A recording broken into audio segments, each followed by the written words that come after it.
Ahora te voy a hablar sobre el gran dibujo, que son las estructuras narrativas básicas.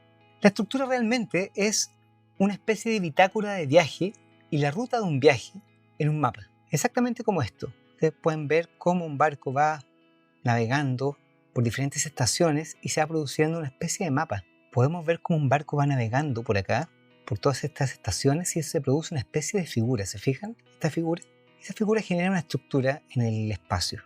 Exactamente lo mismo pasa con una historia. Las historias no son como estas flechadas de tiempo lineales, sino que tienen alteraciones. En cine la estructura la define el viaje de un personaje con punto de vista. Aquí está el N que acabamos de ver.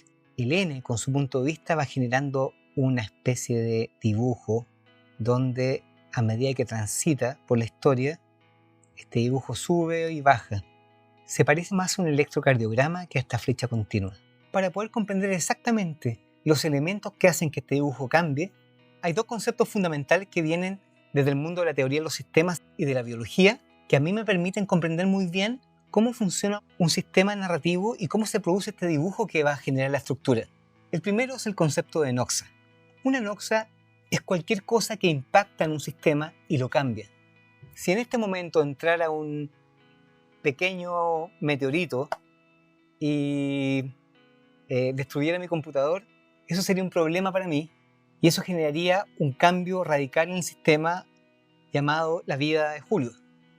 Si me cae en la cabeza el meteorito, sería un cambio aún más radical. Una noxa es cualquier cosa que penetra en un sistema y lo altera. Si penetra un sistema y no lo altera, no es una noxa. Si no penetra el sistema, tampoco es una noxa. La noxa es cualquier elemento que se meta al sistema y lo altera en profundidad. Si yo necesito llegar a un lugar seco y me pilla una lluvia, eso es una noxa. Si no me importa la lluvia, no es una noxa. La noxa entonces tiene que ver con la reacción del sistema hacia ella.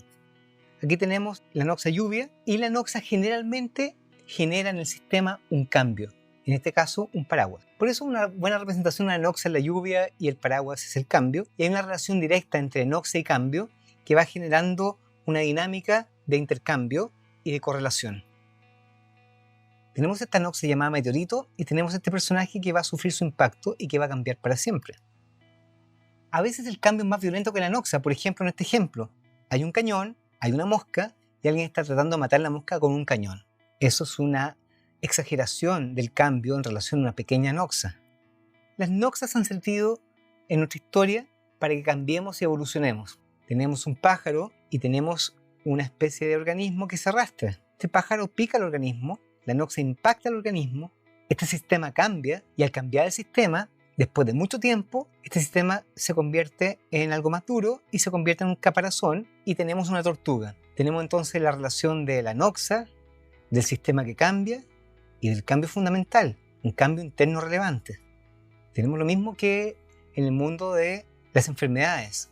Un virus o una bacteria entra en un organismo, lo altera, el organismo genera defensas y finalmente está sano. Hay un cambio interno relevante. Siempre la relación de noxa, sistema y cambio.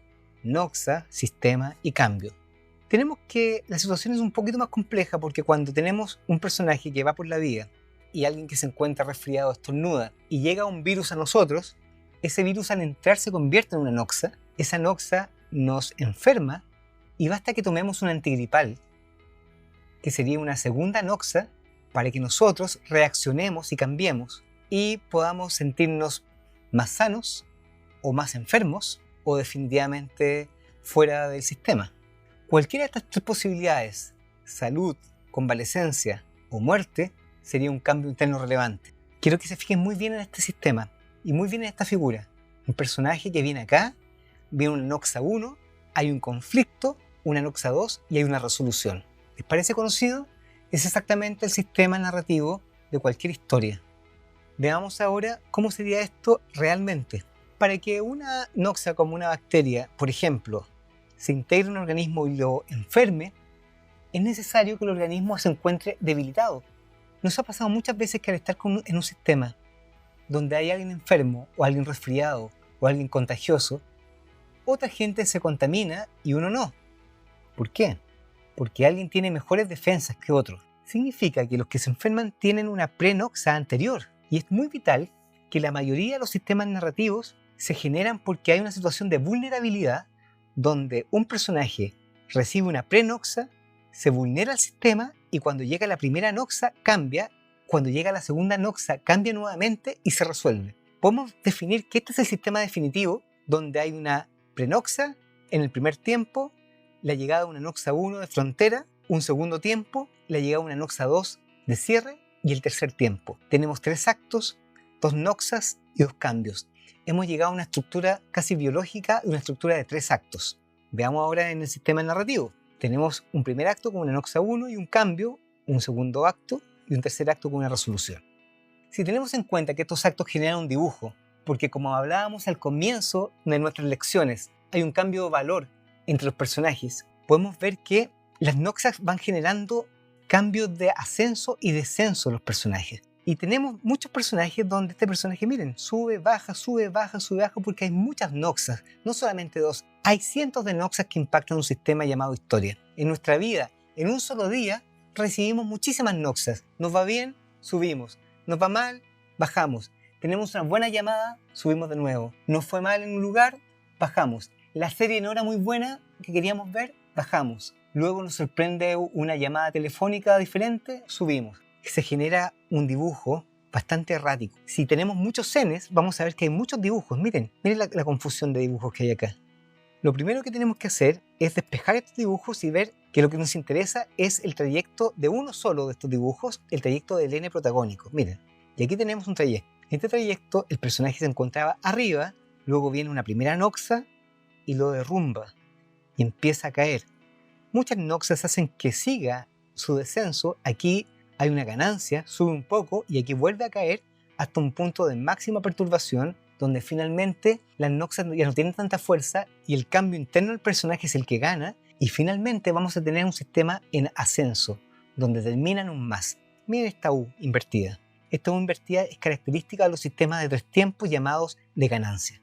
Como vemos, cada personaje que tiene punto de vista tiene su propia línea y su propio dibujo, pero estamos viendo solamente el dibujo del protagonista. Miren, aquí está, que es un sistema de caída y de ascenso. Sería un sistema de 3 actos con ganancia, donde tenemos un primer tiempo donde se gana y luego la pérdida progresiva hasta un área de máxima perturbación. ¿Dónde se encuentra la emoción contenida en esta estructura? Acá. La audiencia y el lector se siente abrumado y se siente triste o se siente emocionado con las fuerzas del sistema en este estado, no acá ni acá, sino en este estado, en estado de máxima perturbación. Y luego viene esto y un cambio interno relevante. Tenemos ahora que este sistema de acto de ganancia tiene también la posibilidad de que otro personaje al mismo tiempo tenga una trama secundaria inversa, que sucede muchas veces. En las comedias románticas también sucede eso. El personaje va hacia abajo, pero alguien, su hermano, recibe una buena noticia y va hacia arriba. Es totalmente inverso. Y lo que es válido es que esto no altera el sistema que sea de 3 actos ganancia, porque lo que estamos viendo es el dibujo del personaje protagónico.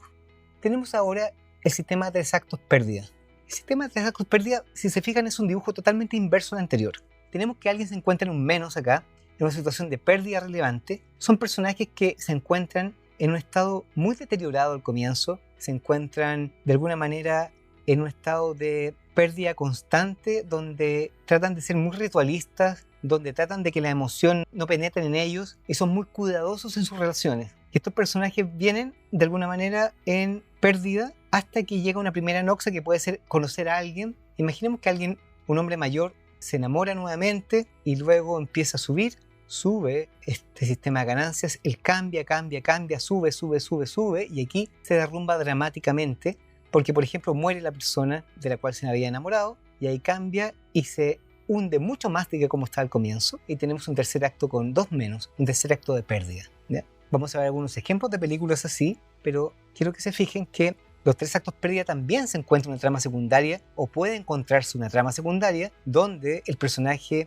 baja y sube al final. Mientras el personaje central se encuentra en su máximo perturbación pero positiva, el personaje secundario se encuentra hundido en la máxima perturbación y se va a producir un cruce acá. La estructura segmentada es otro tipo de estructura que no tiene que ver con dividir una historia en 3 tiempos, sino que se divide en pequeñas microhistorias. Es como si fueran microcortometrajes donde se produce una evolución del personaje o de los personajes protagónicos a lo largo del tiempo. Tenemos un estado, un segundo estado, tercer estado, cuarto estado. Y miren, aquí, entre este estado y el siguiente, en muchas películas o muchas narraciones se pueden poner incluso hasta cartones negros donde podemos ver créditos con el nombre de alguien, con una situación específica que nos va a dar claves de lo que va a suceder en el siguiente estado. Son bien compartimentados, hay series que ocurren así y uno puede comprender que se utilizan para narrativas que tienen una relación que no es estable con el tiempo, sino que va cambiando de tiempo en tiempo en unas variables muy largas. Se fijan que entre este espacio y este espacio tenemos un día o tenemos horas.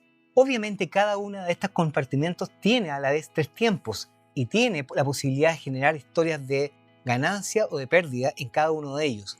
Pero la historia general, la gran imagen de la historia, genera compartimentos diferentes. Tenemos finalmente un tipo de estructura bien particular y bien atractiva llamada la estructura en foco, donde tenemos una estructura en 3 actos, pero esta estructura se amplifica en uno de ellos. Uno elige contar una parte de la estructura de 3 actos. Por ejemplo, alguien elige contar justo antes de que ocurra la primera noxa. Justo antes. Es la vida de un joven que va a la universidad y está a punto de morir en un tiroteo. Vemos el desayuno, vemos su relación con sus padres, vemos su relación con sus parejas, vemos su vida justo antes de las 10 de la mañana donde viene el tiroteo. Eso podría ser una amplificación de un sistema de 3 actos donde realmente si contáramos una historia completamente tendríamos un arco completo, pero estamos contando una parte de ese arco y la amplificamos. Y ese trozo hacemos que parezca de 3 actos. Es un sistema amplificado, un sistema focalizado, donde sigue las mismas reglas. Y finalmente hay estructuras que son no estrictamente narrativas, son estructuras muy contemporáneas, estructuras poéticas, por ejemplo, o de arte y ensayo, donde hay una violación completa de los códigos narrativos porque no se busca eso, sino que se busca generar otro tipo de comunicación mediante el lenguaje cinematográfico que genera otros códigos y otras reacciones en el espectador. Como ejemplo de estructura de 3 actos de ganancia tenemos Kill Bill, donde al comienzo ella se encuentra en ganancia, luego cae completamente y luego gana.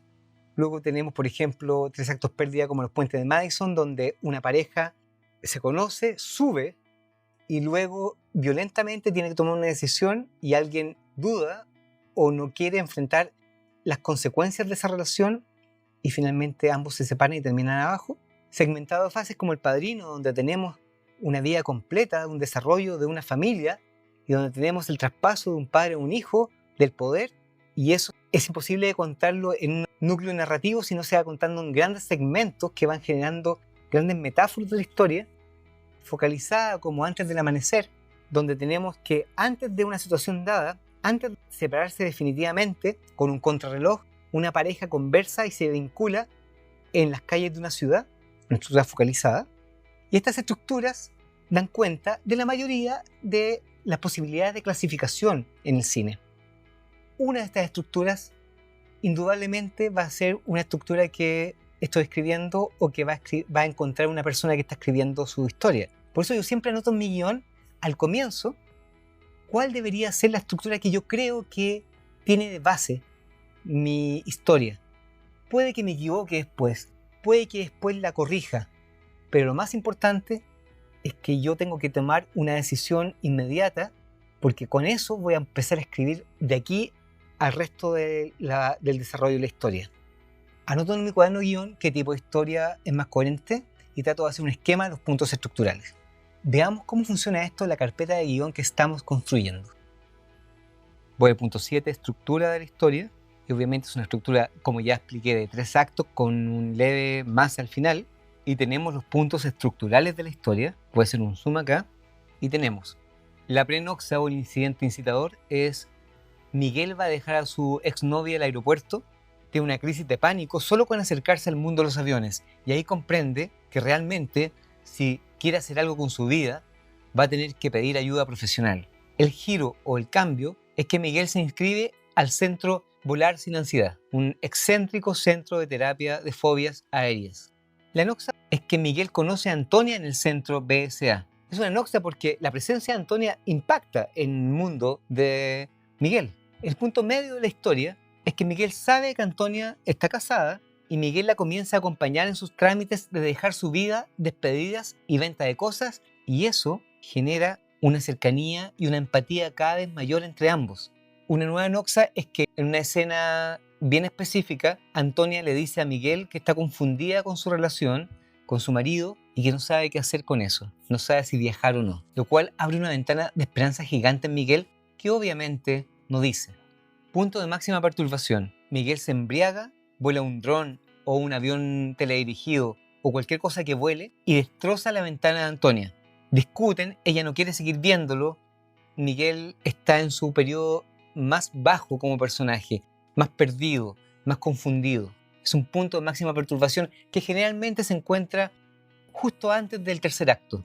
La Noxa 2, Miguel se encuentra en el punto más bajo. La Noxa 2 es muy particular. El término del curso es un vuelo real en un avión comercial hacia una ciudad cercana. Los alumnos son acompañados por los profesores de Volar sin ansiedad. En medio del vuelo, el avión experimenta un real problema aéreo y cuando en medio de turbulencias y aterradores ruidos la nave pierde varios motores y comienza a descender bruscamente, los profesores se descontrolan y entran en pánico. Extrañamente, nuestros protagonistas Miguel y Antonia están tranquilos. Lo extraño es que el curso realmente era efectivo. El curso no era un fraude. Y esa tranquilidad con el avión cayendo en picada le da a Miguel la oportunidad de decirle a Antonia que la ama. Y ambos se besan apasionadamente cuando el avión está a punto de caer. Que si se fijan, se parece mucho a una escena de Casi Famosos. Y luego tengo que reflexionar sobre eso porque cuando uno hace los recorridos del guión, empieza a encontrar esas similitudes y hay que alejarse de eso, o hay que recomponer otra cosa, o hay que aceptar que es una copia. El giro 2 es la crisis y la situación catártica que liberan a Miguel y Antonia. Miguel y Antonia se declaran su amor y se besan desesperadamente en medio de las turbulencias al tiempo que caen las máscaras de oxígeno. Es el giro final. La resolución es que Antonia se va y Manuel se despide de ella. Miguel lo podemos ver en la Antártida con sus bacterias. Miguel toma un avión para ir a verla a Australia, Nueva Zelanda, donde sea que va a ir. Y Miguel conoce al marido de Antonia, que resulta ser un encanto. Se quedan conversando y riendo a la sobremesa de la nueva casa de Antonia, donde Miguel comprueba que son una pareja feliz. Miguel se alegra con eso. Realmente lo pasa bien al ver que la mujer que ama está feliz. Es un acto de gran desprendimiento emocional que antes era inconcebible para Miguel. ¿Por qué tomo estas decisiones? ¿Por qué, por ejemplo, que la escena icónica de la comedia romántica donde se besan sea en un avión en picada? Porque quiero disociar un poco y me parece coherente que el resto de los terapeutas estén en pánico y ellos estén ahora tranquilos, que hayan encontrado su camino en el lugar más inestable del universo, un avión en picada. ¿Cuándo no sería algo coherente? El mismo guión te lo va a decir. Uno, cuando escribe una escena que no tiene que ver con el guión, la misma escena se encarga de resaltar y decir, quizás esto no. Incluso muchas de estas cosas que he leído, quizás mañana no van a ser coherentes con esto, pero hasta el momento tengo la sensación de que hay una correspondencia entre las escenas y el universo que estoy narrando. No hay una receta que te diga esta escena es correcta y es propia para tu guión o no. Es una combinación entre la lógica del guión, donde una escena podría no corresponder, y una intuición que te dice quizás esta escena no debería ir aquí. Lo extraño y hermoso del proceso creativo es que una vez que tienes el marco donde jugar y donde contar tu historia, y has reflexionado sobre ese marco, tu propia mente va a generar posibilidades de escenas coherentes. Es muy extraño que pienses en una escena que es incoherente y la escribas. Es muy extraño que tú no te des cuenta que no se prendan luces rojas frente a alguna escena que creas que es correcta y realmente no lo es para todos. Esa intuición es propia de alguien que está inmerso en el universo que está narrando. Y yo creo que esa es la gracia de esto. Al generar una inmersión en el sistema, el mismo sistema te va dando respuestas. Por eso hay un dicho maravilloso del mundo del guión que dice: el guión resuelve los problemas del guión. La historia resuelve los problemas de la historia.